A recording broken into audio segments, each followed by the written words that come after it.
94.4 Spice FM. Eric, what do you have to say as I'm bringing on our special guest?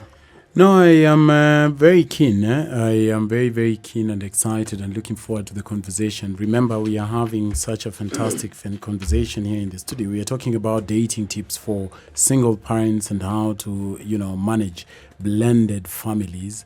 And we are looking forward to your feedback and your thoughts about the conversation. Remember, as always, you can share your thoughts on Facebook, Instagram, and Twitter under the handle @SpiceFMKE. If you're on Twitter, you want to plug in onto Twitter and remember the hashtag adults in the room so that we can better and quickly locate your tweets. Yes, so we also at the top of the hour, that is from 9 to 10 o'clock, we're going to be receiving some of your feedback on the telephone. The number, if you don't have it already, is 0719-012-600. You can call us about your thoughts on the topic and also share your feedback about where you're listening from. Remember, the conversation is dating tips for single parents and how to manage blended families. Back to you, Emmanuel. Yes, and to join us, we're really honored all the way from the UK via Skype. We have Dr. Chris Hart, who, I know his name is known, man. I know it, man. I've been reading his articles since I was one of those younglings. Yeah. The Sunday Nation and in Nairobi for many, many years. Now he's based in the UK, but I think he's global because, I read up on him recently and he said like you can find him online, which means that you can get him anywhere in the world, man.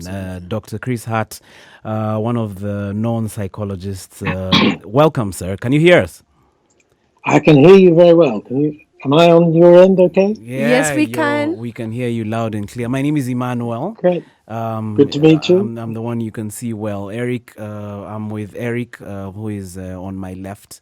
I think I'll peep later, Chris. How are you? Good to hear. No, you can actually peep now. So when we're having that, you can just come here and say hi. Yeah.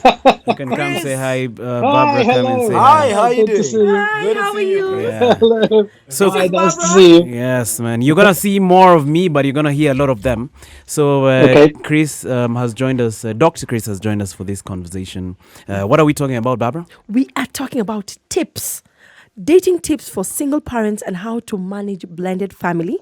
I'll repeat that. Dating tips for single parents and how to manage blended families. Thank you for joining us. And Chris, just to put you up to speed, of course, you're very experienced, and I don't think there's any question around a relationship that you haven't encountered yet. We were discussing tips for dating, especially for single parents. And a question came up and I answered it. My colleague here, Barbara, rather a conversation ensued. And I was talking about how I am very cautious not to maybe, and a lot of men share my sentiments about not marrying, especially, say, somebody who has children or a child. But I have a question for you. I feel like it's very hard loving someone else's child, as you would your own. All right. And the question I was going to ask you is, what would you say to a blended family about easier ways to relate with your spouse's children? Say, for instance, I marry my colleague here, Barbara, who already has a child.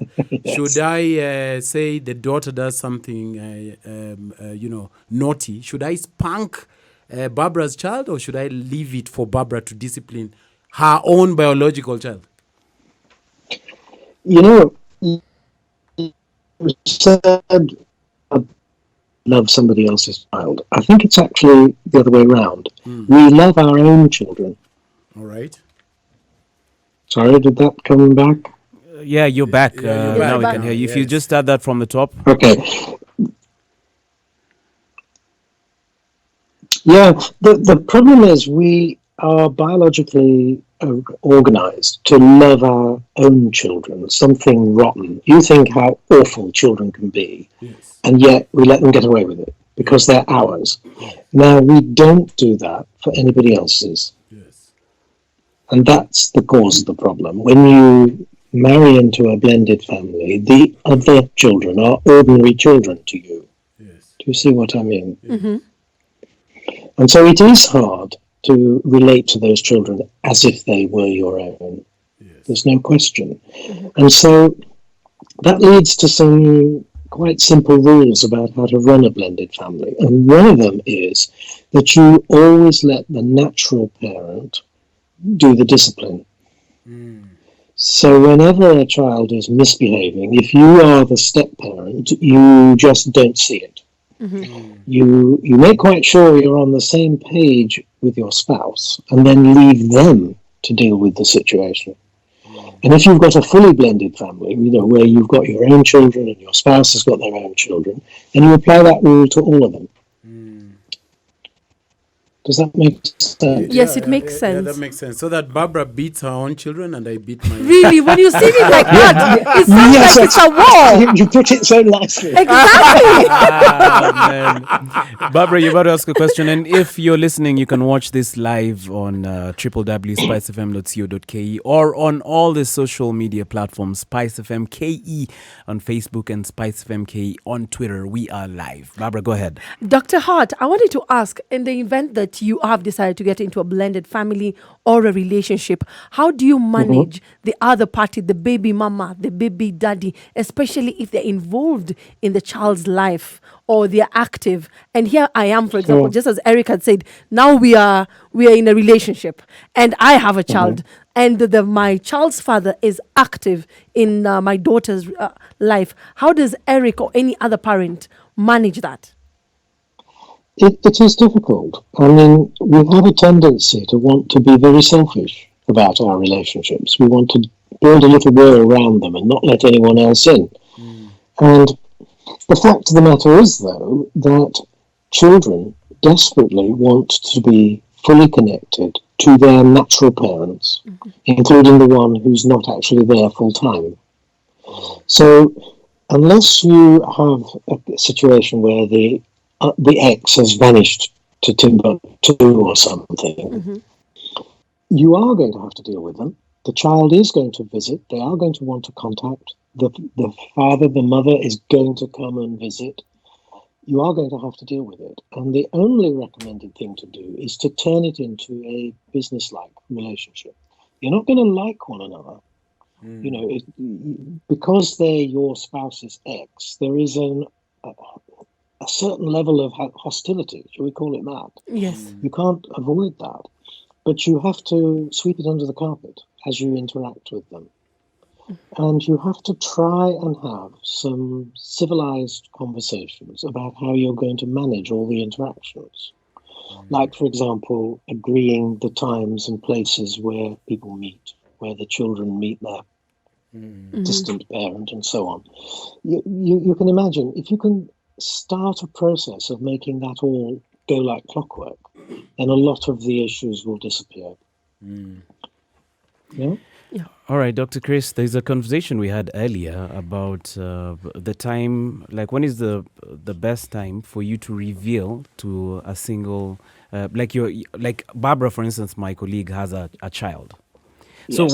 when I meet someone new, how soon or how fast should I share this information with this other party? Like, should I? You mean, Because they were you saying mean share the information that you've got a child? yes. Do I do it? Because I was saying that I think like Emmanuel wanted to give me wait like for 3 18 dates. months. Give me like 3 dates or 4 Or dates 10, before you and share. I the was saying information. immediately. These guys were saying that you just share it on day one. I'm like, man, that's overkill. Yeah, I generally say try and slip it into the conversation in the first 15 minutes. Thank you. What? I mean, do it in an offhand sort of way, something along the lines of, gosh, is that the time? I need to go at such and such to pick up my daughter, or something like that. Yes. Right, yeah. Where you're not saying, hey, I'm going to make a political statement here. Yeah. Yeah, I You're think just dropping it into the conversation. Likely. And, I mean, this is way before you've even started the relationship, isn't it? Yes. And so now, if that other person can't stand the thought of you having a child, they'll vanish out of your life with no drama at all. Yes. Yes. Now, the worst thing you can do is get really, really close to somebody, reveal that you've got a child after about 6 months, and then all hell breaks loose. Emmanuel, You see what I mean? Dr. Hart, actually, you've picked the words out of my mouth. Emmanuel was going to an extent of giving somebody hickeys. And then announcing after the hickeys No, that asking now for he has 10 a child. dates. No, but your method was wrong, right? The political statement announcement, that's a wrong method. I love his method. He says just like do it smartly. Don't announce it.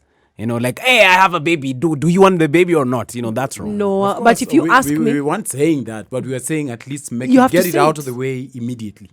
Yes. Alrighty. Oh, okay. So Yeah, don't it's give really people. critical to do that. Yes. yes.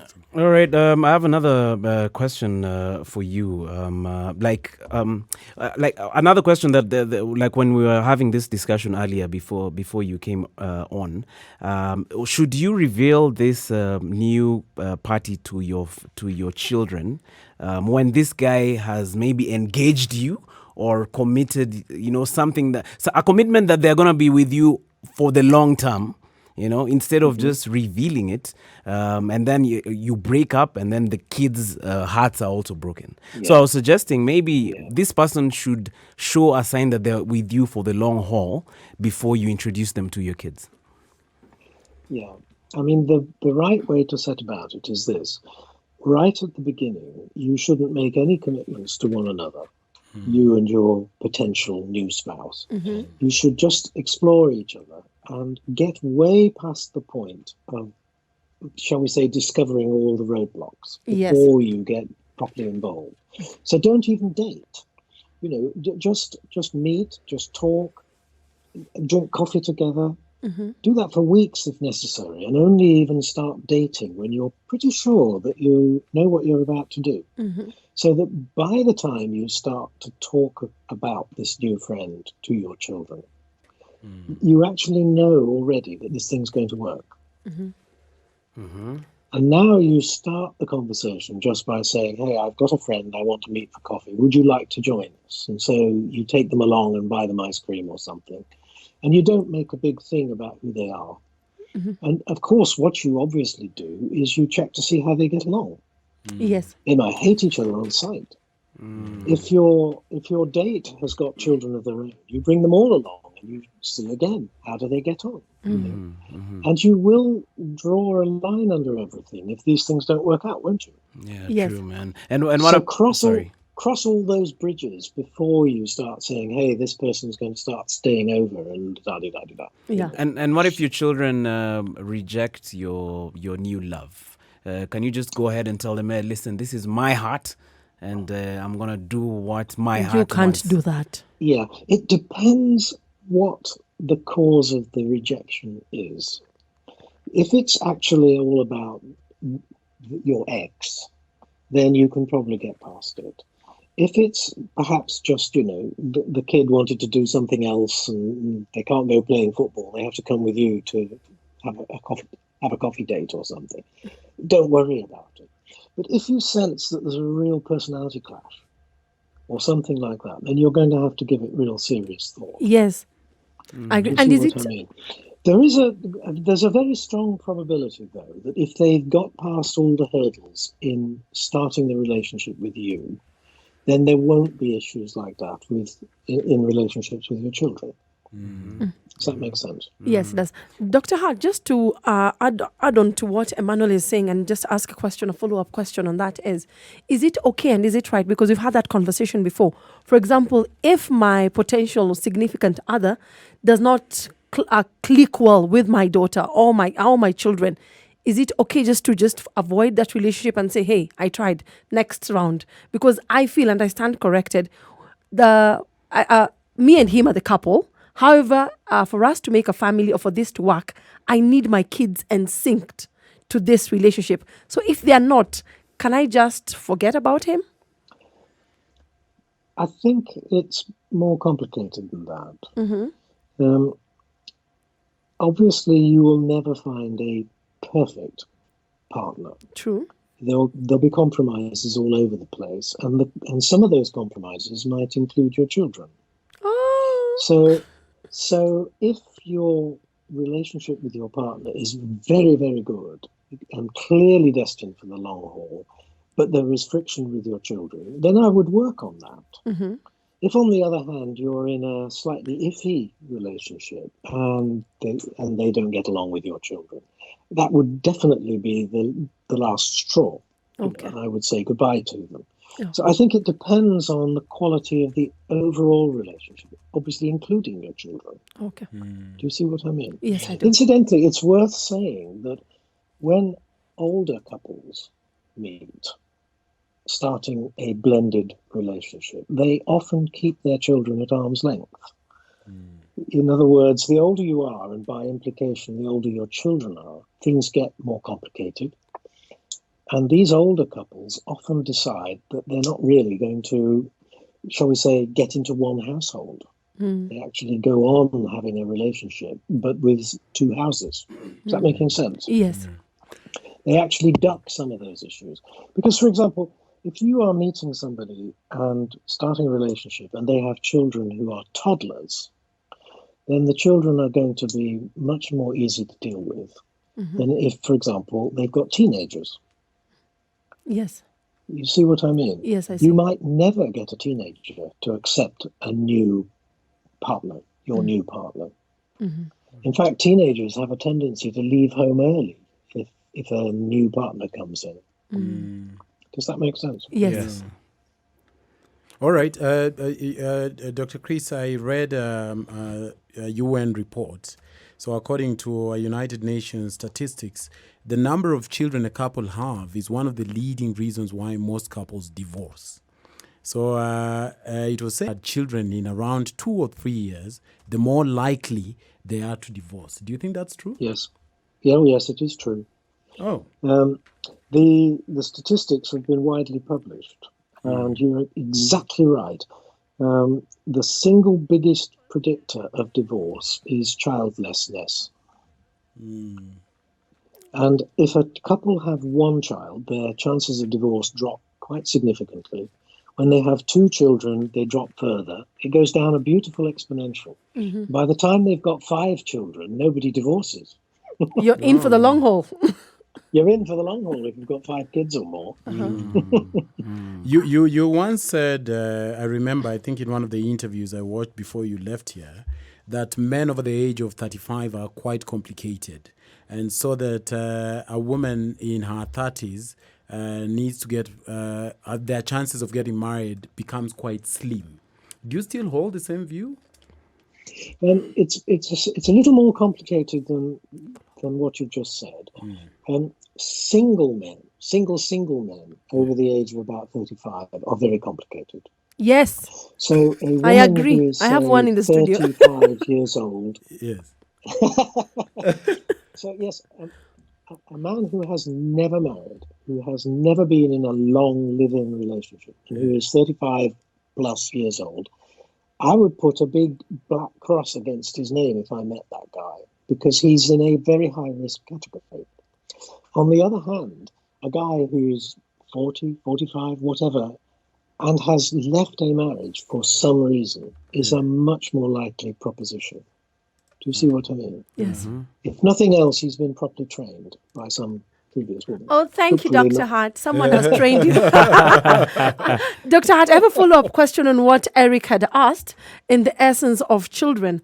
I don't know if it happens abroad, but on a local setting, many people who get into relationship with single parent or blended family, you find the man really wants a child. It is very hard to find someone who will be like, hey, let us come, let's couple up and just enjoy life together. There's always this thing about the African men asking, are you going to get for me a child? Which I've experienced, and I always say I don't want to date because I do not want that kind of arrangement. What is with this, with the men being clingy over having a child, yet you have a child, he has a child, but hey, he feels like he has to mark a signature? Yeah, I've actually met people at both ends of the spectrum. I've met lots of men who don't want any more children. I've met lots of men who do want another child. I've met many more men who are okay about it. In other words, if you decide you want a child, they'll say yes. And if you say, I don't want any children, they'll say, that's okay. Okay. You see what I mean? Yes. So you do, in fact, have all the various possibilities. It may just be that the ones who say they want a child are the noisy ones, and so you tend to hear more of them. Yes. Because there are plenty of guys who are sort of mid-40s, they've got children who are 7, 8, 9, 10 years old, and don't want to go through all the toddler years again and all the rest of it. They're quite relaxed to just bring up the children they've got. Dr. Hart, what do you think about, sometimes you meet a single person who you're interested in, but they talk too much about their kids, man. Like it's Emmanuel. overkill. Like, my kid. But it's my child. Should there be yes, I understand it's your child, but don't you think there should be, like, I want to know you. Thank God you have a child, thank God, but I want to know you. What do you think? Yes. Yeah. Emmanuel, you're mean. Well, you're right, I think. But I think it goes for all topics that somebody is talking too much about. I mean, if you started going out with somebody and all they could talk about was, I don't know, software or AK-47s or Ford motor cars, you'd be pretty bored and pretty upset pretty quickly. Yes. And I think children just comes into the same continuum. An adult should, of course, talk about their children, but it should be proportionate. They should mostly, when they're out on a date with you, mostly talk about each other.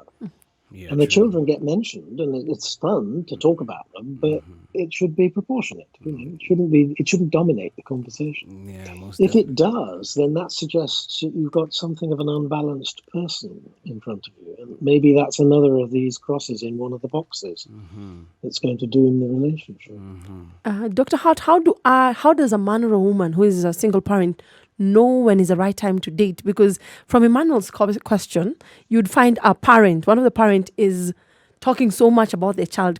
Is that a sign that they're not yet ready to be in a relationship because they're so involved with their child? Well, most people are quite disturbed in the year or so after they separate from a spouse. So you can say, as a rule of thumb, the first year they're going to behave very oddly. And if you really like them, you're going to have to put up with a lot of very strange behavior. I wouldn't commit to somebody in less than a year after they had separated from their partner for that reason. You see what I mean? Yes. Some people can take quite a bit longer before they're ready to start a committed relationship again. You are just going to have to tick the boxes. It's that you can't say, oh, wait till 15 months. Everybody's okay at 15 months. What you've got to do is see how they behave, see how their lives are developing, see how the relationship with their ex is developing, see how their children are developing, and see how you feel and fit in with all of that. And that will tell you when is the right time to really commit to the relationship. All right. So I once read that a kiss can be a big telltale sign about whether or not you're compatible with somebody. Further down the same article, I read that if you don't like the kiss or someone's smell, then it's a big telltale sign that your DNA is incompatible. Do you share the same view? I don't know. Like I said right at the beginning, we're very, very tolerant of our own children and a bit short-tempered about everybody else's. You think about how you put up with yours misbehaving in a restaurant and hate everybody else making a noise. Now, there's going to be an element of that going through even the best of relationships. So the fact that you don't entirely like your new partner's children, I think you should regard as quite normal, actually. Especially to begin with. That's dangerous. But I'm sure you shouldn't allude to it, though. Because you'll be left. Well, I think grown-ups, good grown-ups, ought to be able to talk about things like this. They ought to be able to say, look, frankly, your little monster does annoy me. Can we find a way of dealing with it? Dr. Chris, I'll just reiterate the question. I think you missed bits of it. I was reading that a kiss, all right, KISS, can be a way to tell whether or not you're compatible with your significant other. And if you Yes. don't like the kiss or someone's smell, then your DNA isn't quite compatible. Is that true? Do you share the same view? Yeah, I certainly do. Yes. Um, I'm afraid our bodies play a lot of tricks on us. And one of them is that they do quite a lot of chemical analysis when we get close enough to people. It starts with smells, but it gets really intense when you're actually in contact. So when you kiss somebody's skin or really kiss them, then your body pulls out chemicals and starts doing an analysis. It checks out the compatibility of your DNA, it checks out the compatibility of your immune systems. And if the answer comes back that the children that result from that DNA and that immune system are going to be good children, then that person will taste nice. Oh, really? You won't have the thought doesn't go through your mind, oh gosh, we're going to have nice children together. Yeah. You'll just think that kissing this person is nice. Yes. But we've all had that horrifying experience, haven't we, of kissing somebody and thinking, Oh, I can't yes. to do that again. I once had But if you the have that experience, Yes. I once had the sorry, I was just going to great. say, if you do kiss someone like that, then don't do it again. I agree with you. Yeah. I think that's very interesting because I once had a very sad experience.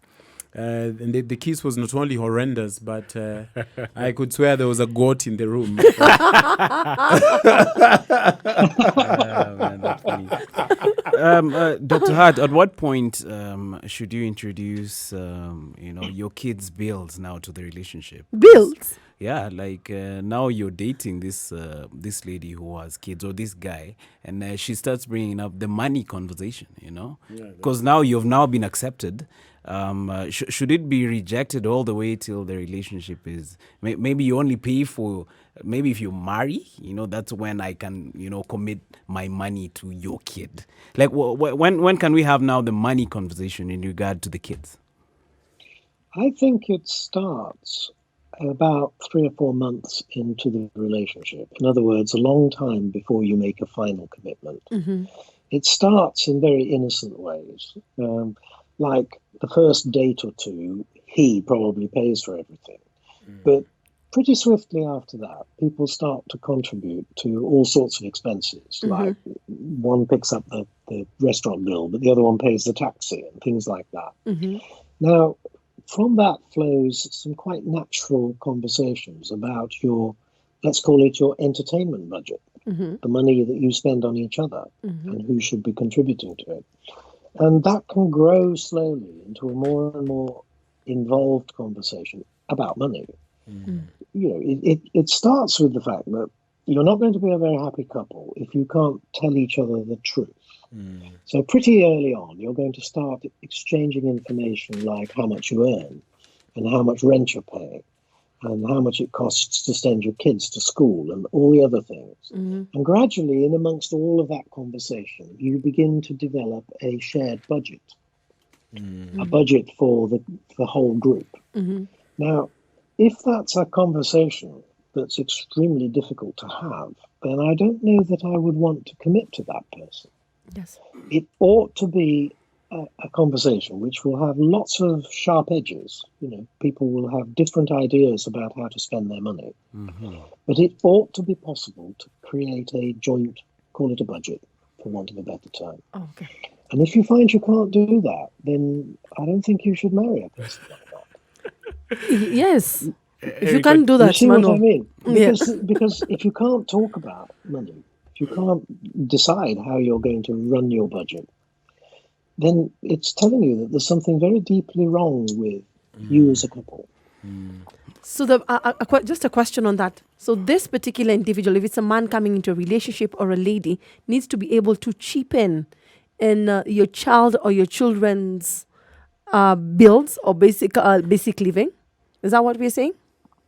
I'm saying that the couple should start thinking of their enterprise almost like it was a little company that they're running. Yes. Where they're both directors, where they've got streams of income, streams of expenditure, and they start to deal with it as if they were the directors of a company. And if they can't do that, then maybe they're, I don't know, They're not meant to be. suited for one another. Yes. Or maybe they're not suited to be married, even. You know? All right, I Dr. mean, Hart. you know how some people are fiercely independent. I mean, Yes. my money's my money. All that Yes. stuff. If you're with somebody like that, then don't get too close. Dr. Hart, we're going to take a couple of seconds break. It's getting to 9 o'clock right here in Nairobi. This is 94.4 Spice FM. We are live with Dr. Hart. You need to stream this one, www.spicefm.co.k. You need to see and interact with this conversation live. We're going to come back with more of questions with Dr. Hart. Please remember, you can contribute using the hashtag adults in the room. We'll be back before you can say Rumpelstiltskin. Sugar and Spice. 4.4 Spice FM. This is Nairobi. 4.4 Spice FM. It's exactly 9 o'clock. We are the adults in the room, and thank you so much for joining us wherever you are. Remember, today we have a special guest all the way from the UK via Skype, Dr. Chris Hart, and we're having a conversation about what, Barbara? We are having a conversation and we're discussing dating tips for single parents and how to manage blended families. As Emmanuel has said, you can plug into this conversation through all our social media handles, Spice FM KE on Instagram, Facebook and Twitter. You could also send in questions that you have for Dr. Hart, and also we shall be picking calls in a few moments, and the number to call is 0719 012 600. Eric, do you have some action on Twitter? Yes, just to read a few. Jenny says she's listening and following the conversation all the way from Nyeri. Brian Kirui from Eldoret says, locked till the end. I love the show. I'm watching and listening to you guys. A very good evening to you. Dr. Chris Hart is going to be with us for the next whole hour. So, Mr. Hart, just at the tail end of the conversation before we went on a break, I was thinking about the legal disputes that sometimes ensue when a blended family comes together. So a typical scenario where two families become one can add to the legal issues that arose when each original family separated. So in a divorce, one partner may get the family house, but when a new partner comes into the picture, the legal agreement may need to be changed. So in a typical arrangement, say I'm marrying Barbara, she has a house from the last marriage she was in.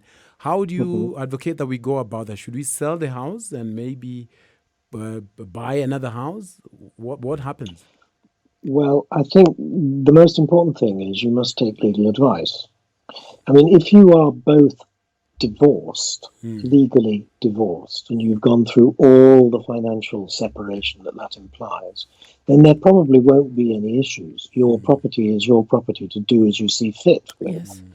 But if you are separated and not divorced, and a lot of people do start relationships at that phase, then life can get really quite complicated legally.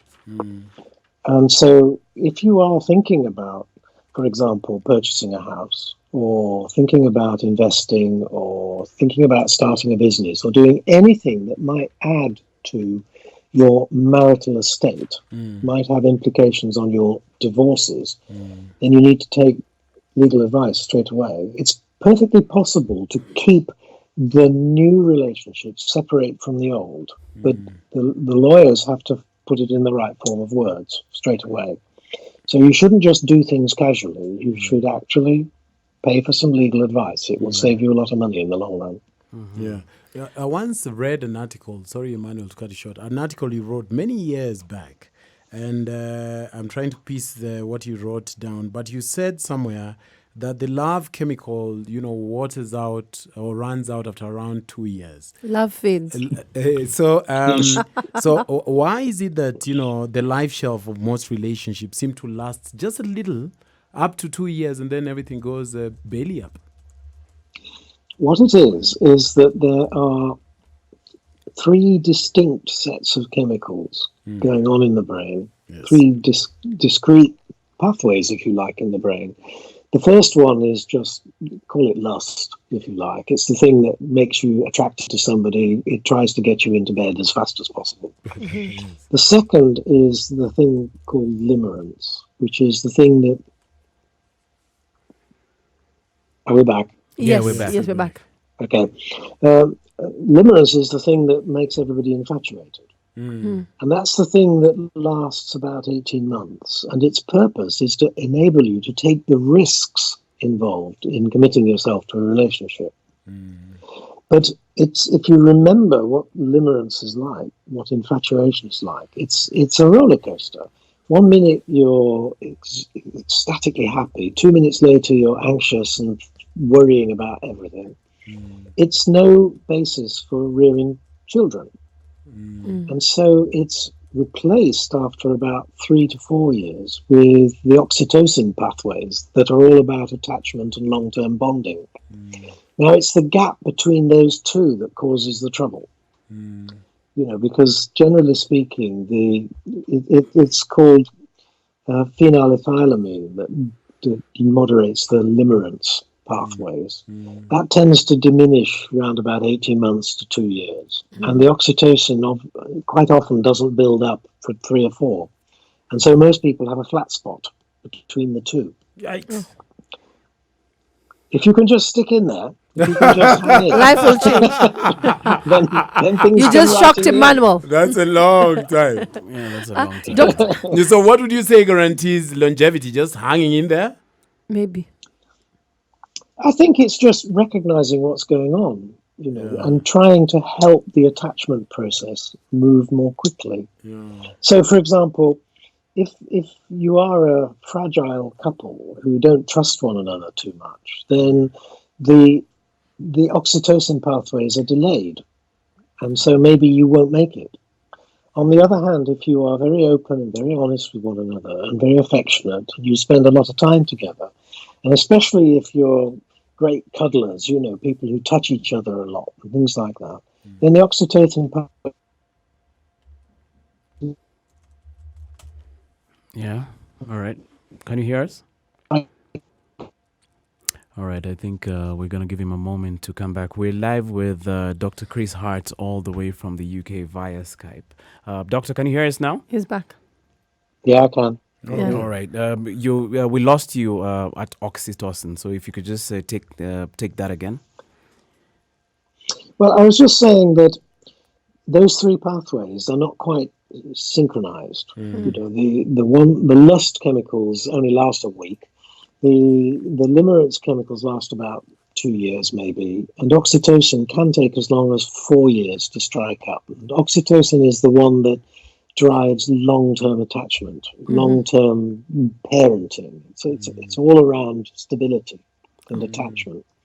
And if you are feeling a bit, unsure of one another in the 1, 2, 3 year period, the oxytocin pathway may never strike up, and so you'll end up parting. But if you are a good couple who are close and spend a lot of time together and are very open and honest with one another, that will strike it up earlier, and so you won't have a gap. You'll just all be plain sailing. That is interesting. Yes, go ahead, Barbara. Dr. Hart, I have a question for single parents who are trying to date or couple up with someone. Is it advisable for them to date someone who's younger than them? For example, if you're above 35 and you have a child, is it advisable to date someone who is lower or is younger than you? You're And speaking has from no a kid. woman's point of view. I'm speaking from a woman's point of view because I always get castigated when I say that I do not want a younger man, because I feel, and I stand corrected, that a younger man who already one, he's younger. I am above 35, going to my 4th floor, and I do not have, this man doesn't have a child, first, doesn't have prior knowledge of how to deal with the family or deal. And now I want to bring him to a setup where there's a child. I always feel that is very sketchy for me. But people always say, no, love is what? But is it wrong for me or any other person to feel that, hey, by the time I bring someone or I'm coupling with someone and I have a child, they need to be of a certain age? It's not actually age. It's, I suppose, the best word is maturity. Yes. There are some people who are mature at 20. There are some people who are still immature at 50. Yes. So what you're really looking for, Yeah. what you're really looking for is somebody who matches your maturity. Mm-hmm. Now, that's as a lot of that is about where they've reached in their lives. And there are risks associated with being with somebody who has not reached the age of parenting. Yes. You know, a 25-year-old. A 25-year-old. Yeah, a 25-year-old. Sorry for that. That may not. Yeah, the 25-year-old may have a set of values and expectations that are just not compatible with children. Yes. On the other hand, a 45-year-old might be as boring as sin, you know. So you're going to have to make a choice as to, do you want the excitement of somebody a bit younger, or do you want the stability of somebody a bit older? And I'm afraid it's a balancing act, and you won't get it. You know, it's not. It's I not wouldn't something get it where in there's a one neat person. formula. You might struggle to get it all in one person. Yes. Dr. Hart, what are from your I'm sure you've met so many couples. What do you think is the success rate of blended families? If you just look at the raw statistics, they're not very good. The success rate for first-time families is only about 40 to 50%. And the success rate for second marriages is not as good as that. But that conceals a lot of differences between the good and the bad couples. A lot of couples should just quite simply never get together. True. And if you are clear that you have met the right person and that their values and yours match closely, and you are very open and honest with one another, and you have come to a good arrangement for managing each other's children, then your success rate will probably be very strong indeed. Because apart from anything else, you're bringing lots of experience to the second marriage. But some people don't profit from experience, do they? They just make the same mistakes all over again. The trick is being able to spot which sort of person you're with before you commit to them. And what's the effect in your experience on the kids? It depends what you mean. Kids find divorce very troublesome. I'm not saying it has a major lasting impact, but while it's happening, they're quite disturbed by it. And you will hear your children saying things like, "Are you two going to get back together again? Can't you try to put things back how they should be?" They'll go on saying that for years. But once they get past all of that, then the effects of having a second adult, another adult in their lives, like in effect a father and a stepfather or a mother and a stepmother, can actually be very positive. I mean, part of it is that a step parent has to recognize that they are not a parent. So you don't try and be the mum or the dad. You make yourself into a sort of special friend, more like an uncle perhaps than a father or a mother. Now, think what that can do for a child. A child who's got a mother, a father, and a very loving friend is generally speaking better off. An added value. It's added value, yes. And so the results can be very positive. I could tell you a few horror stories, of course, but you get the point I'm making. Yes. If you choose the right person and they are an asset in the relationship, then the benefits for the children can be great. So if you're in a blended family and you broke up and you had a very good relationship with the other kids, the kids of the other party, and you've broken up, you shouldn't even reach out to these kids because, as you've said, now you're friends. Yeah, it's tricky. Lots of second-time exes do try to stay close to their stepchildren, but it rarely works. I mean, there are always exceptions, but it's hard. I mean, there isn't the legal driver for maintaining contact. The law requires that a spouse, an ex, allows contact with their ex. But there's no such thing for stepchildren. Yes. And so, it gets very difficult. Yeah. Things like visitation are just not going to happen, for example. You have to just fizzle away and You forget. just have to heart and move on, right? Yes. Accept I'm and move on. afraid. Dr. Chris Hart, now that I have you here, I have to ask you this.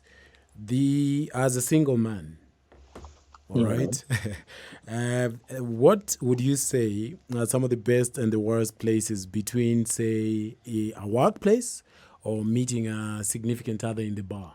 Which one is better and why? I know you've made comments about these. I can't remember quite what you said. But Right. yes, what are your views on that? About where people Well, meet? These days, most people are meeting their spouses, whether it's first time round or second time round, in the world of work. That doesn't necessarily mean a co-worker, but it might be a client, a supplier, a consultant, Yes. the banker. You know, it can Yes. somebody you meet through work. Yes. And if you think about it, you can see why that happens. We spend a lot of time at work, Yes. don't we? Yes, And we we do. get to know people very well, and we see a lot of them. And it's almost like a pre-courtship. You already know how those people behave, you trust them, and you know how they deal with their exes, for example, even before you've started a relationship with them. So there are lots of things going for a relationship which starts through the world of work. Like I say, the wider world of work. You can imagine networking as you go about your day-to-day life at work. You're going to meet a lot of people, Yes. and with reasonable luck, one of those people will be a potential new spouse. All right. It is a natural thing to do these days. So should somebody totally avoid a person they've met at the bar, maybe? Well, I wouldn't say Cupid. totally, but I mean, think about it. If you meet somebody under the cold light of day at 2 o'clock in the afternoon, as a consequence of a business meeting, you already know quite a lot about them. If you meet somebody at 2 a.m. in a bar and you're both half drunk and you know nothing about them, what do you rate the chances of success? You see? Yeah. All I right. mean, it I'll is- tell you another very interesting thing. If you start a little networking conversation with somebody through the world of work, the Yes. chances are they'll tell the honest truth to you. That's If you ask them where do they work, they'll tell you. That's right. You start the same conversation with somebody at 2 a.m. in a bar, and they probably won't tell you the truth. They're going to edit a lot of their truths. Or they'll be They'll incapacitated. edit, they'll to control. lie, they'll exaggerate, Yeah. they'll conceal. Yeah. You know, Yeah, that's true. 94.4 bars Spice are bad FM. news. Yes. 94.4 Spice FM. We are the adults in the room. Today we've been joined by Dr. Chris Hart all the way from the UK via Skype. You can actually follow this conversation on our website, spicefm.co.k. You'll be able to see us, including Dr. Hart, who's looking younger than the last time I saw him That's on, very sweet of you. on TV. What are we talking about, Barbara? We're talking about dating tips for single parents and how to manage blended family. We shall also be picking calls, and the number to call is 0719012600.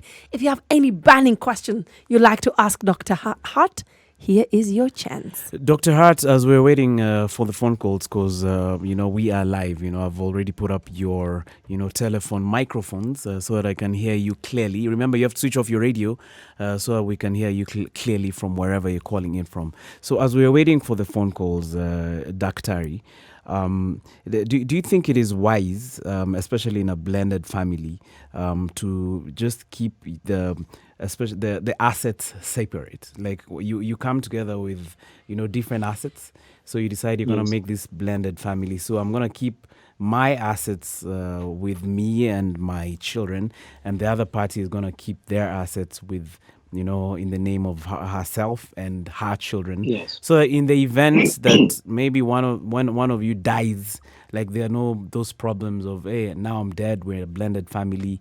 There are those squabbles that come with Yes. step families. Yes. I mean, I don't know that there is a right and wrong answer to what you just said, Yes. but in practice, you can see what people choose to do.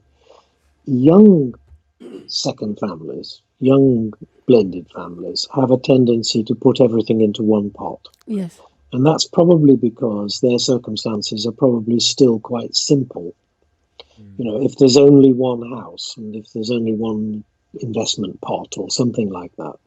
But now fast forward, where you're talking about people who are perhaps, say, 50 years old, maybe their investment portfolio is very complicated. Maybe the children are already of, near adult age.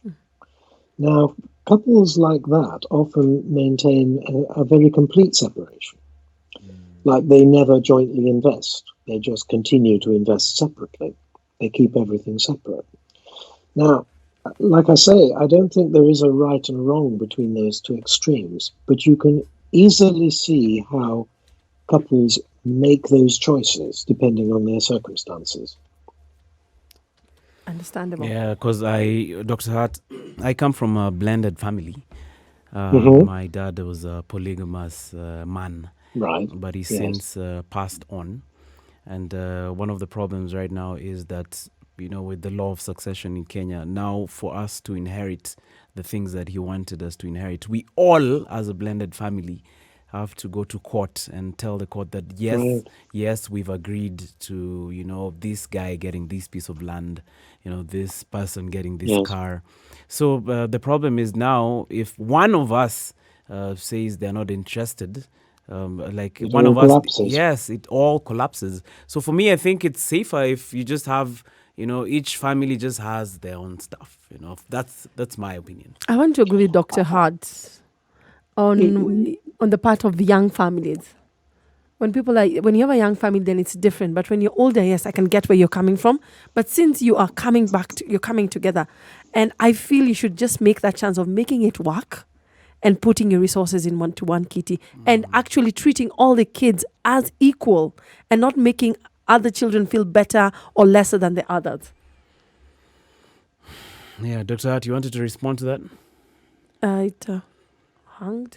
Yeah, it's hanged. The number to call is 0719012600. We are live with Dr. Chris Hart, who is all the way in the UK. Eric, He's back? He's back. Eric, do you have any other question? No, just 0719012600. I'll ask something in a minute. Oh, in a moment. Yes. So is the law of succession different, say, in the UK, in regard to the whole family having to agree in regard to giving out assets? The law of succession in the UK is really dominated by the concept of a will.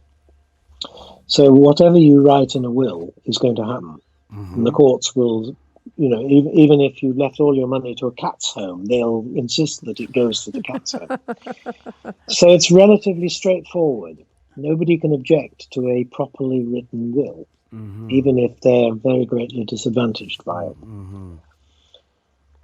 Yeah, most. I suspect, in fact, if the same thing is largely true in Kenya, if you draw up a skillfully executed will, and you have good executors and a good lawyer, I don't think there would be a problem with that either. Yeah, true. But I'm sure from your years in Kenya, you realized it's not very popular, especially in many of our cultures, to write a will. Indeed so. Yeah. Like my dad didn't write a will. It was considered a taboo. Like, hey, why are you talking about death? And I'm actually alive. Alrighty, we're waiting for your phone call, 0719012600. Barbara, do you have a question for Dr. Hart? Yes, I do have a question for Dr. Hart. I wanted to ask, when it comes to single parents, sorry, I'm a single parent, so I will tend to direct more of the questions on that line, is how does one strike a balance? And when I mean a balance, I mean in the sense of like, is it wrong if how do you strike a balance between your child and this particular man you're dating or this particular woman? And is it wrong to be that parent? I know Emmanuel already said there are those parents who talk so much about their child, and I think I could be that parent. Maybe, I'm not sure. But I'm like, how do you strike a balance, or how do you make this other person understand that, hey, I'm not crazy, but I love you this way and I love her this way? I think every couple has this problem, not just second time round. The biggest mistakes couples can make. Hello, yeah, you're back. One one of the biggest mistakes couples can make is neglecting each other. Mm. So even though we recognize that parenting is very demanding and that the bonds between parents and their children is very strong, you still have to set enough time aside for your spouse. Now, if you do that, there isn't going to be a problem.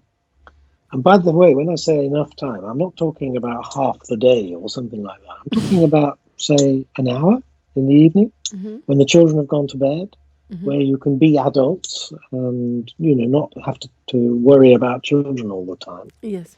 You see what I'm driving at? Yes. You've got to strike that balance, come what may. And if you do, then things will be very successful, and your love for your children won't get in the way. But if you neglect that, then it certainly will. Okay. Yeah, one of the challenges about blended families, Dr. Hart, is sometimes the mixed feelings that oftentimes arise about step-parents, especially from the children. So children feeling confused about their relationship with a step-parent, and sort of just the challenges plus difficulties of sorting out the feelings for the biological father versus the father they live with. I was talking to a friend of mine this afternoon, and he says that one of his brother's wife got married to a woman who had a child, and this child had a big portrait of his biological father In the bedroom. in the bedroom. So I was just thinking about if how would a parent navigate that, okay?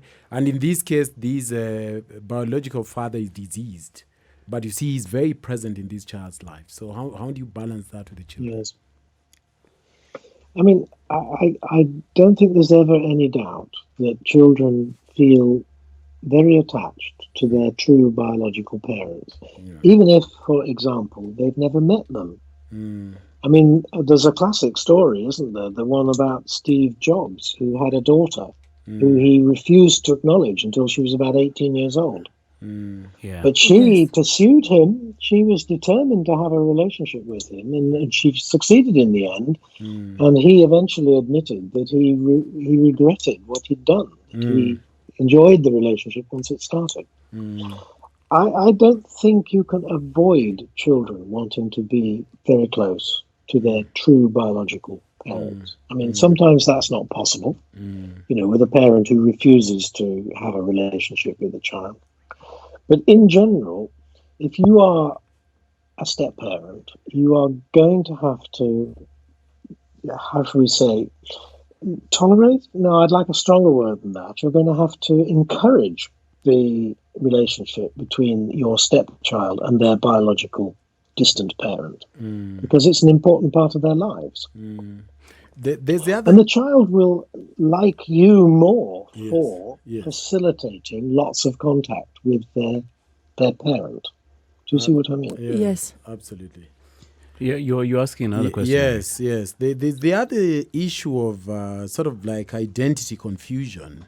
You see, a typical case where if the mother's name changes to the last name of the new husband, while the children of the mother keep their own last name, some children may feel a sense of abandonment. So should a parent maybe consider a name change when the kids grow slightly older? Generally speaking, no. And most kids prefer to stay with the name they've got. Yes. In that sort of situation.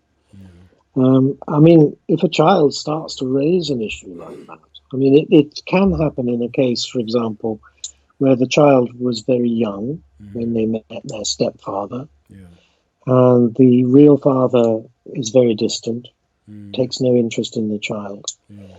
10 years later, you could imagine that child starting to say, "I'd like to be identified as your child." But most don't. Most prefer to maintain the biological trace, if I can call it that. And also, what do you think about, like in Kenya, in your experience in Kenya, like I've seen kids being told to call, this guy uncle, and then suddenly, this uncle turns into now dad. Dad. Yes. Or mommy's special friend. Are those Yes. like if you compare like in the UK or in the West and the Kenyan sort of blended family, what are the differences that you've seen?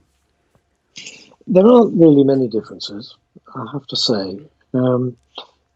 All around the world, couples who remarry struggle with the step relationship. It's undoubtedly the most difficult relationship we ever have.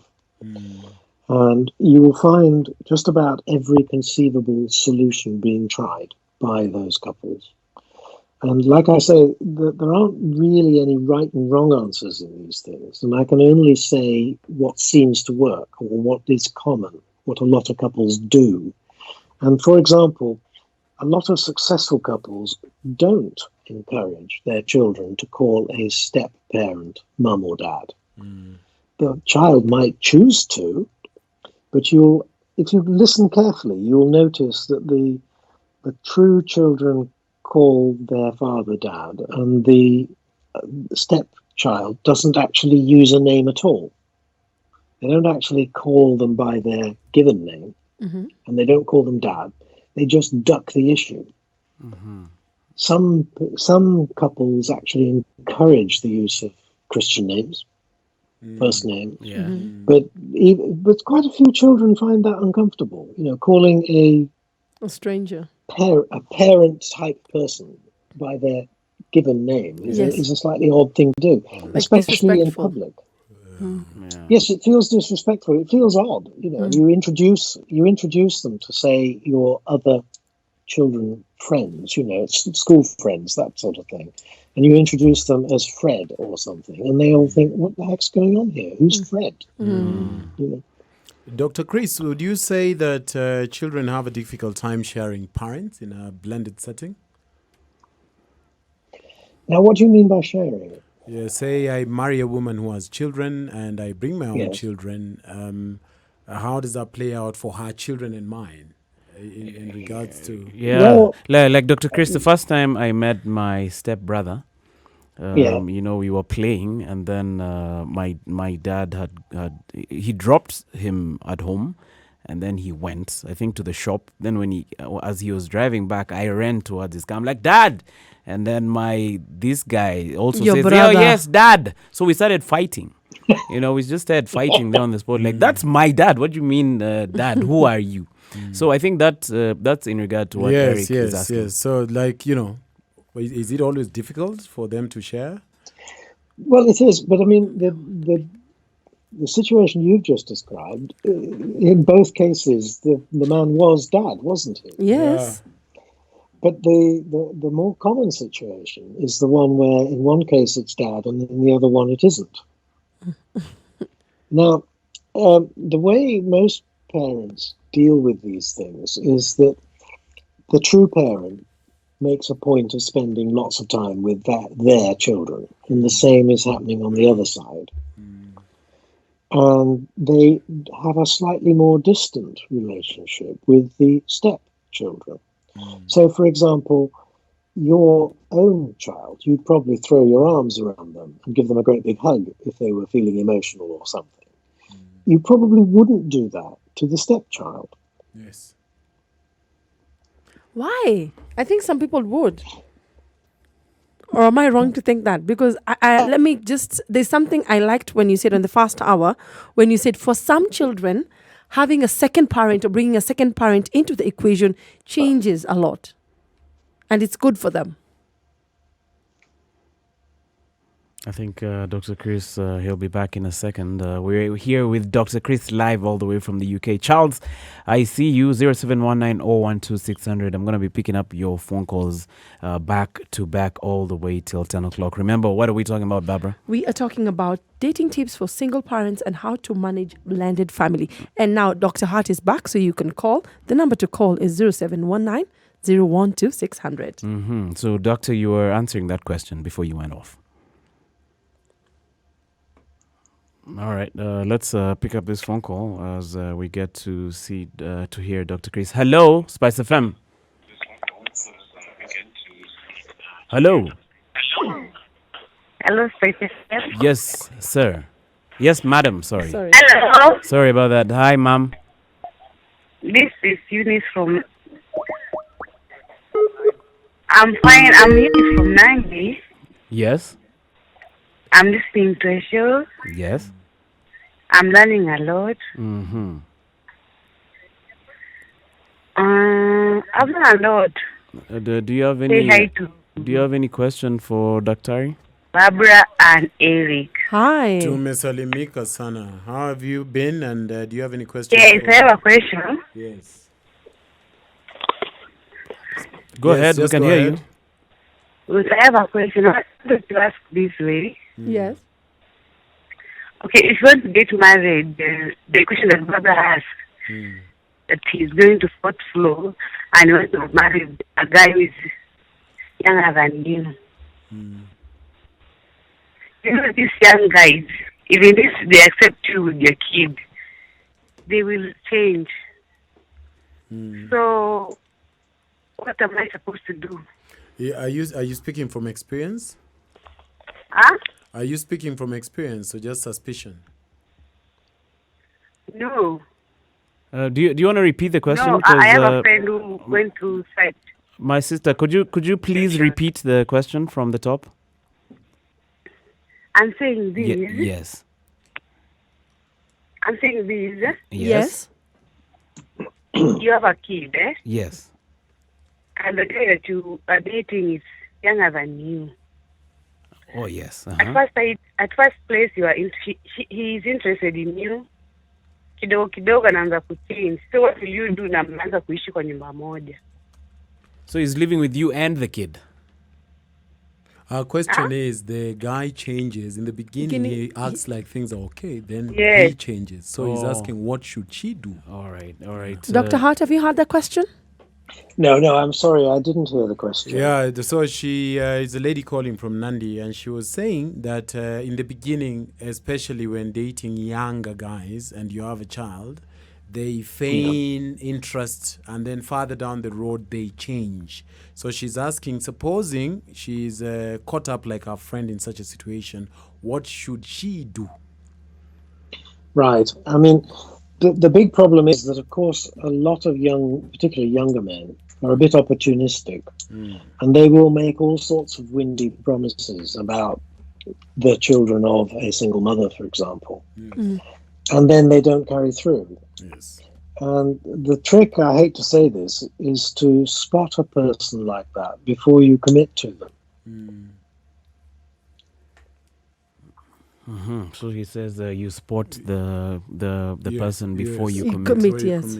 Yeah, which is what you were talking about, Eric, earlier about starting like you want to go. Yes, start as you intend to go. Or intend to finish. Yes, start as you intend to go all the way. All right, Doc, let's pick up another phone call. Hello, Spice FM. How are you? I'm good, sir. What's your name? My name is Ali from Lanet. Alrighty. Karibu sana. What's your question or what are your comments? My question to the doctor is, Yes. divorce is terrible to the kids, as he said. Pardon me? We can't hear you. Be audible. The doctor said Yes. divorce is a trouble to the kids. All right. Yes. Divorce. Who is supposed to care the kids between the father and the mother after the divorce? Who is supposed to take care of the kid after the divorce? Yeah, assume I divorced my wife. Should I leave the kids with the wife, or should I take my kids? As a father, I have the responsibility to take care of my kids. But sometimes when the wife got married to another husband, then my kids call that man uncle.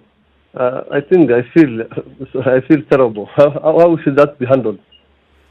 All right, so thank you for that question. As we are waiting for Doc's response, what do you guys think here in the studio? Yeah. Dr. Hart, are you back? Yeah, the Doc is back. Dr. Hart, Yes, I'm back. there's someone who's just called and said, Eric, I think you'd describe it better. Yeah, so he says that supposing a relationship ends and they pursue a divorce, Yes. Who then should take care of the kids? I think he didn't say this, but I suspect that he's saying in the event, even if the wife is given custody to the kids, and the wife has gotten ahead and married somebody else, I think the question was, should he still be expected to take care of his children? And I think the answer is Oh, yes. absolutely. Yes. I mean, a biological father should take care of his biological children, Yes. regardless of their circumstances. In other words, if they are, broadly speaking, living with their mother, he should still be part of their lives. He should be financially responsible, just to the same extent as he would have been if he'd been living with her. And he must be in their lives in the sense of making contact with them, spending time with them, helping them, doing all the things that a father would do.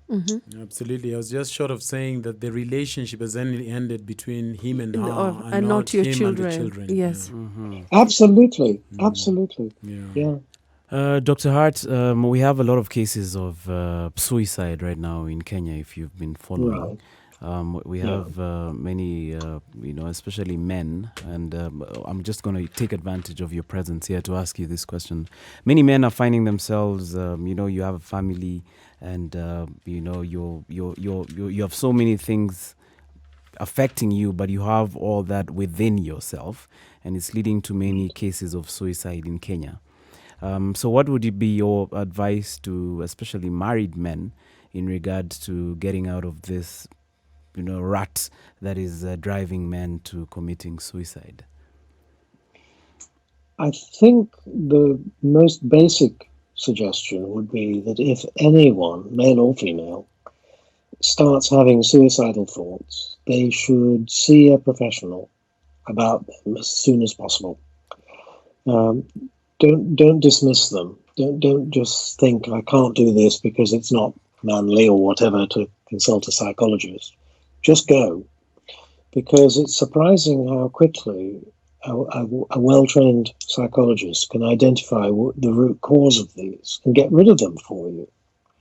So it's a tragedy when people labor under I don't know what's wrong in their lives, but some terrible problem that they're facing, and they don't go and get professional help. I mean, the costs of professional help are nothing compared to the costs of a suicide. So it would be, even if you must think of it financially, think of it as money well spent. Yeah. But how about us towards the person who's suicidal? Like, how do we, treat them? You have, like, I remember sharing with my colleagues here about a friend of mine who keeps, throwing hints about his possible suicide, action. Yes. So how do we behave towards these people who, they're throwing hints that they're going to commit suicide? Well, first of all, people who throw hints, generally speaking, don't actually commit suicide. The most likely scenario is one of two extremes. You get some suicides are quite impulsive. Something terrible overwhelms that person, and the thought of suicide goes through their head, and they go ahead and carry it out. They don't tell a soul. It just happens. It can happen in less than a day. At the other extreme, you've got somebody who is really thinking hard about suicide, has made a decision to do it, does not tell a soul.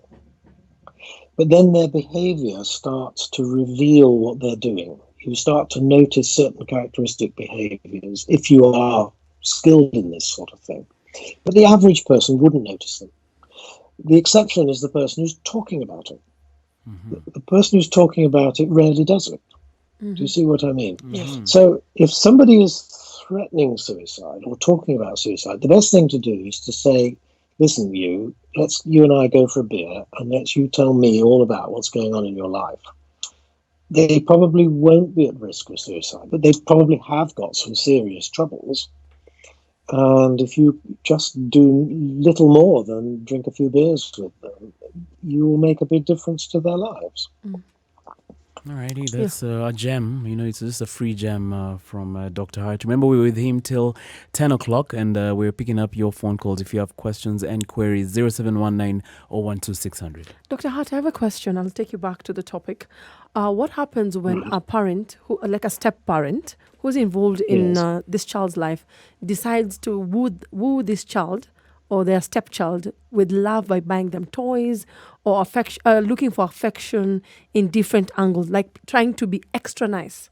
Is that advisable just to get the child in check or in line? Or should they just wait for the old natural way for the child to like them or love them? Is it advisable to do those nice things for them or extras? Well, I mean, it's nice to do nice things with the child, but it shouldn't involve lots and lots of money. It shouldn't involve lots and lots of gifts and things like that. Mm-hmm. What children really value is attention. So if you spend time with a child, just being interested in their life, helping them with their homework, listening to their stories, that's about the right things to do. If you're with somebody who is starting to shower them with gifts and all the other things, I think you've got a few questions to ask. At its mildest, they may be just not very skillful in terms of what children are all about. Yes. At its most devious, they might actually have some quite unpleasant intentions. They might be grooming the child in ways that might turn out to be quite nasty. Okay. Yeah. Let me take you back slightly. You said that a 35-year-old man and above who's never been married can be quite complicated. And, Dr. Hart, I find this is a personal opinion, maybe shared by a few, but I find that the more you know, all right, as a man, the harder it is to stay in a blissful land of ignorance, all right? So you become, for lack of a better word, very, very picky. And then your tolerance, because also your personality and character have concretized, you have very low tolerance for, lack of a better term again, BS. So what would, in your opinion, this is what he was talking about. So what would you say a man who's never been married above the age of 35, all right, needs to do? And coupled with that, what is the best age for a man to get married and a woman? Right. The trouble is, the best age for first marriage differs between men and women. Yes. It used to be very predictable, very easy. A man was about 2 or 3 years older than the woman. Everybody knew how old women were when they got married, and the men came chasing after them at the right age. It was very simple. But now life's got much more complicated. Men have a tendency to get married when they have just established themselves in their career, perhaps for 2 or 3 years. So they've finished their education, at least the first tranche of it. They've perhaps done 1 or 2 jobs and start feeling, hey, I get it. My life's in control. And the next thing he thinks is, I need a wife. So, and when a guy thinks I need a wife, he gets on with it. He stops dating girlfriends and he starts dating potential wives. Wife material. Wife material, yes, that's right. And if you think about people's education, a guy, that means who finishes his first degree and maybe a short master's and gets through college by the age of 24. He'll be 27, 28 when he takes that decision. And so typically a guy who's serious, first time round, is really seriously looking for a wife round about the age of 28, 29, 30, 31. And he'll marry. Now, the thing that's got difficult is that a lot of women of the same age are still very sensitive about their careers. They realize that the moment they have children, they'll drop off the promotion ladder. And so they think, if I'm not going to have children, why get married? So they start putting it off year by year. Now, the problem is that when you get to the age of 35, for the men, all the serious players, the ones who really intended to marry and marry the right women, have gone. So the starting point is that the ones who are left have got a reason why they haven't married. And it's usually about they like the single life. They like the independence. They don't like being beholden to anybody. They like playing. Yeah, They like playing? We're live with Dr. Chris Hart, who's live from the UK. I think the network inaleta shida. So he'll be back most definitely. We have been live on Twitter all the way till now. And we're going to be with him all the way till 10 o'clock. So you'd better take advantage. Dr. Hart is one of those psychologists who, it's so hard to get him. And we're so lucky that we have actually got him today. Are you back, Doctor? He was just about hitting the punchline, Yeah, man. man, Like, that was the message for me. Yeah, it was about to land. Yeah, that was my message, Dr. Ali. Come back. He was just, Eric needs a word. I need a word. Yeah, but man. also, just as we were waiting for Doc to come back, he said that a lot of over 35-year-olds who are not married are because of very obvious reasons. Either they like being single, they don't want to be, submit. Hi, Doc. Oh, yeah. Doc, you're back. Oh, shame. yeah, man, let's get him back. Yeah, let's get him back. So, as you're trying to get him, Emmanuel, Yes. do you think that was true? Because you married pretty late yourself. I I don't know. Maybe it's been a different experience over the years, though. Yeah. Like the time I No, got there married. is. Doc? Doc, you're back. Hello. Yes, you're just at the peak of it all, and then the internet decided to go. So you're telling me that in most cases, a man who's 35 and has chosen not to get married was because of some varied reasons, which are what? Well, he's very independent. Mm-hmm. He likes coming and going as he pleases. He's very commitment phobic. He just doesn't want to be tied to one person. He might be a player. He might be the sort of guy who doesn't really like women very much. And he just uses them, one conquest after another. And he's come to believe that that's the life for him. Now, guys like that, you don't want to marry them, And he thinks he's a very clever soul. He thinks everybody would behave like that if they were only courageous enough. He looks down on married couples. Do you see what I mean? Yes. Now, I hate to say this, but the bulk of single men at the age of 35 plus who have never been married, never been in a long-term relationship, fit into that category. Now, there are some exceptions. You get a few guys who are not very socially skilled. They don't meet women, So if you realize that you're talking to a guy who's 36 and not very socially skilled, maybe it's worth putting some effort into him. But if he's playing the typical guy who's becoming a permanent bachelor, like he keeps disappearing off the radar, he suddenly stops taking your calls and he's not there all weekend, and just get him out of your life as fast as possible. yes. All right, Doc. We just want to say thank you for being with us. I have one more question. I don't know about Barbara. You can take it. You can have a blended family. Back to the topic. You can have a blended family. Yes. And then this couple are together. Then this blended family get their own biological children. So now it's a blended family, but now they're now other. That's why it's called blended. Complicated blended family. Yes. So now, how would you handle that as a professional, like a breakup in Why are that you thinking regard? of breakups? Oh, they don't happen, man. even think about, once you do that, don't even think about breaking up. I mean, Yeah. you're going to have to stick it out. Yeah. But That it one does is get blended terribly- for real. Yeah. You have one blended person that ties you blended together. I like that expression. A blended for real family is Yeah. very complicated. And I hate to say this, the children will cause some trouble. Yeah. There will be endless accusations of you prefer him to me sort of thing. And what gets very interesting is as the children get older, you see some very interesting character traits develop. Some get very manipulative. Some get to be fantastic negotiators. Some become very adult, because they start bossing the others all around. And you get it. Yeah. So the thing to do, I think, in that situation is to stand back a little bit and just enjoy it. because it's going to be complicated.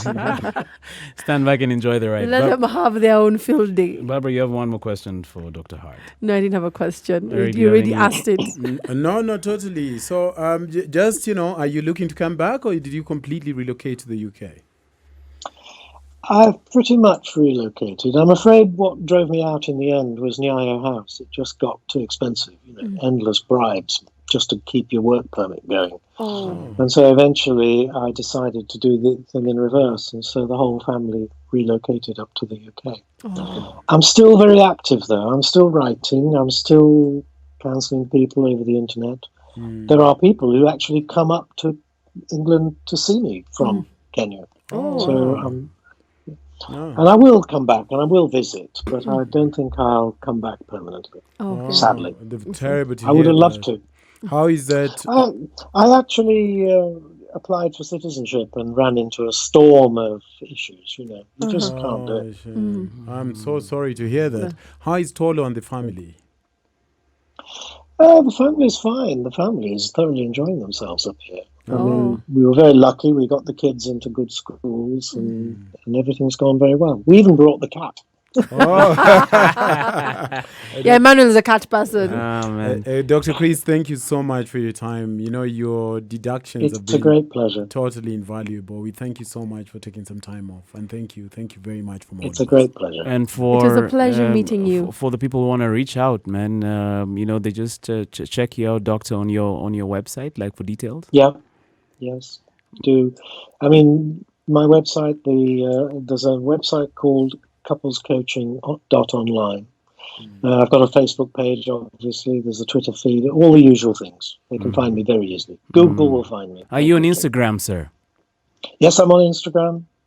Instagram, Facebook, Twitter, all the usual things. All right. We just want to say thank you so much for joining us once again. I hope you're going to be a regular feature on this show, sir. Yes. Well, I'd love to. It would be a great pleasure. Thank you. Thank you so for much, having. Chris. So, what would be your last word, Doc, in regard to people who want to do blended families, like your parting shots? Did you get that, Dr. Hart? Sorry? Your last word for people who want to do blended families. Do it. Do it. It is scary. It will get complicated, but do it. If you've met the right person for you, I'm talking about the adults now, Yes. you will find ways of dealing with the children. It will get messy. It will get complicated. You'll get very frustrated on occasions, but do it. It is actually quite a rewarding experience. Alrighty. What are your thoughts on Meghan Markle and the big depart from the from the royal family? I know. I think he's been very foolish, to be frank. But there you go. Maybe he knows something I don't. I think he'll regret it. I think he probably, I think he got carried away, to be frank. He spoke out of turn. He could have withdrawn a little bit without saying a word, and we wouldn't have noticed, But to make all that fuss, I don't know. Alrighty. Have a very good rest of the day or the evening, sir. Thank you so much I will indeed. for coming through. All right. We were live with Dr. Chris Hart all the way from the UK, and we've had an amazing conversation. Thank you for everyone who's tuned in. Barbara, what are your thoughts on the conversation we've had? First, I would like to thank Dr. Hart for joining us. And as he has said, if you're able to do it, do it. It will get complicated, but hey, what's love got to do with it? Try your best. You never know. Yeah, man. Blended family. I grew up in one. It's fun. It's also it has its challenges. Pros and cons. Especially when the matriarch or the patriarch is not around. You're talking from a child's experience? No. I'm talking about from my experience. That's something a child. You're the child. Yes. So it's an interesting journey. No, I think one of my takeouts was how, as a step parent, you must behave accordingly, even like a friend more than a parent.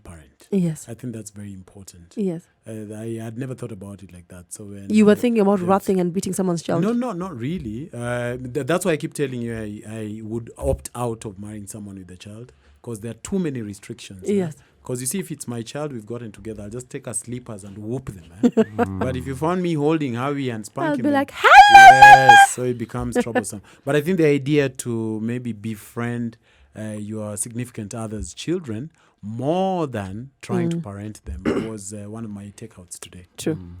I feel like you should just maybe, if you can wait until they're 18, so you can just live your life. So, Emmanuel. No, I'm not saying don't. I'm just me. That's just me. Barbara Anyway, I'm like, really? No, you just wait so you have a less complex life. Eric style. See, Eric, I may decide to take retirement. but- Maybe I'll be 60. Who will be looking at me? Yeah, you never know, man. You can find love at 60 or any other age. On behalf of everyone right here in the studio, we just want to wish you a good night. Remember, there's going to be music all night long, and we're going to be here same time, same place for more conversation all the way tomorrow from 7 o'clock all the way to 10 o'clock. On behalf of Mumbi and Brian, our super producer, we wish you